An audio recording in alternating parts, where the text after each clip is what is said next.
కాలం నిలిచివేయబడి చీకటి మబ్బుల మధ్య పొగలతో ఊహించలేని నీడలతో నిండిన ఓ శాపగ్రస్త గ్రామం పేరు హాలర్స్ ఎండ్. ఈ గ్రామం entrance gate welcome to haulers end. ఈ గ్రామం రహస్యాలను వెతికిన ముగ్గురు సాహసవంతులైన స్నేహితుల కథను తెలుసుకుందాం. అలెక్స్, జై, రియాన్. వాళ్ళు చిన్నప్పటి నుంచి చాలా మంచి ఫ్రెండ్స్. సాహసాలంటే వాళ్ళకి చాలా ఇష్టం. కానీ ఈసారి వాళ్ళు చాలా పెద్ద ప్రమాదంలోకి వెళ్ళబోతున్నారు. ఒకరోజు వృద్ధుడు చెప్పాడు, హాలర్స్ ఎండ్ అనే గ్రామం శపించబడింది. అక్కడికి వెళ్ళిన ఎవ్వరూ తిరిగి రాలేదు. అక్కడికి వెళ్ళడానికి ఎవరూ ధైర్యం చేయరు. కానీ జేక్స్ అది విని నవ్వుతూ, మనం వెళ్దాం, ఏమవుతుందిలే అని ప్రయాణానికి సిద్ధమవుతారు. Torch, map, snacks, water bottle అన్నీ సిద్ధం చేసుకున్నారు. జేక్స్ సాహసానికి ఉత్సాహంగా ఉన్నాడు. అలెక్స్ మాత్రం అసంతృప్తిగా తన అదృష్ట చిహ్నాన్ని బ్యాగ్లో పెట్టాడు. వారి ఈ సాహస ప్రయాణం అందమైన అరణ్యంలో నుండి ప్రారంభమైంది. వారు అరణ్యాన్ని దాటుతుండగానే వెలుతురు తగ్గిపోయింది. వాతావరణం అంతా మారిపోయింది. వారు అరణ్యాన్ని దాటారు. మొదట ఒక అందమైన అరణ్యంలా కనిపించిన ప్రతి అడుగులో చీకటి పెరిగింది. ఆ తర్వాత వాళ్ళు గేటు దగ్గరికి చేరుకున్నారు. గేట్ మీద రాసి ఉంది, వెల్కమ్ టు హాలర్స్ ఎండ్. ఆ గ్రామంలో ప్రతి ఇల్లు ఖాళీగా ఉంది. ప్రతి వీధి మూసుకుపోయింది. గ్రామంలో వీధులు వెలవెలబోగా కనిపించాయి. ప్రతి ఇల్లు పాడైపోయింది. ఆ ముగ్గురు సాహసవంతులైన స్నేహితులు ప్రతి ఇంటి లోపలికి ప్రవేశించి చూశారు. అంతటా ధూళి దుమ్ము మాత్రమే కనిపించింది. ఆ గ్రామం మొదటి ఇంట్లో వాళ్ళకు ఒక ఫోటో కనిపించింది. వీళ్ళు చూస్తుండగానే ఆ ఫోటోలో మొహాలు భయంకరంగా మారిపోయాయి. అదే సమయంలో గ్రామ రహస్యాలు రాసి ఉన్న ఒక డైరీ జేక్కి దొరికింది. జేక్ దాన్ని తెరిచి చదవడం మొదలుపెట్టాడు. డైరీలో ఇలా రాసి ఉంది, ఒక్కొక్కరిగా గ్రామస్తులు మాయమయ్యారు. ఆత్మలు వాళ్ళను తీసుకుపోయాయి. ఇది వినగానే ఫ్రెండ్స్ గుండెల్లో భయం పెరిగింది.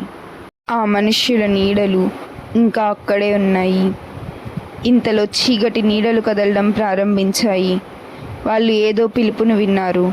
ఓ చీకటి గొంతు వారి పేర్లను పిలుస్తూ వచ్చింది. అయితే ఒక్కసారిగా గది తలుపులు మూసుకుపోయాయి. స్నేహితుల గుండెల్లో భయం మొదలైంది. తలుపులు తెరవడానికి ప్రయత్నించారు. తలుపులు తెరిచిన వెంటనే బయటకు పరిగెత్తారు. కానీ గ్రామం పూర్తిగా మారిపోయింది. ఎక్కడా వెలుగు లేదు.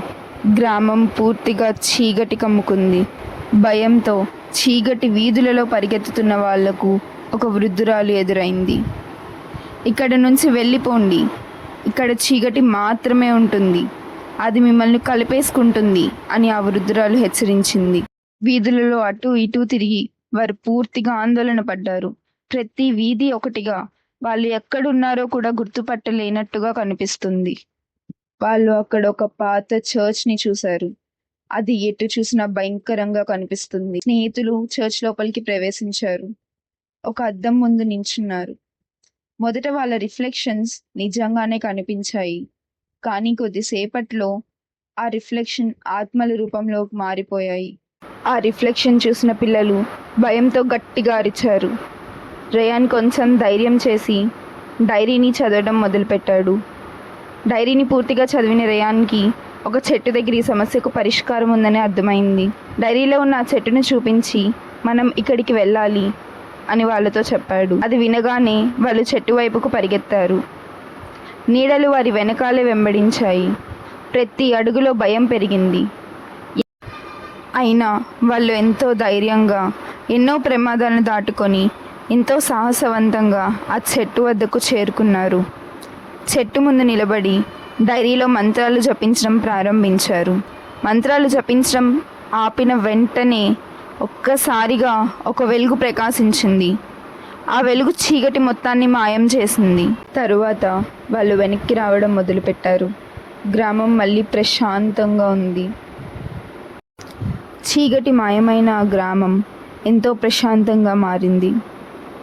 కానీ గేటు దగ్గరికి వచ్చినప్పుడు హాలర్స్ ఎండ్ మిమ్మల్ని మర్చిపోదు అని ఒక గొంతు వారిని హెచ్చరించింది. వారు బయటికి వచ్చేశారు. కానీ హాలెవ్స్ ఎండ్ అనుభవం వారి జీవితాల్లో ఒక గాఢమైన గుర్తుగా నిలిచిపోయింది.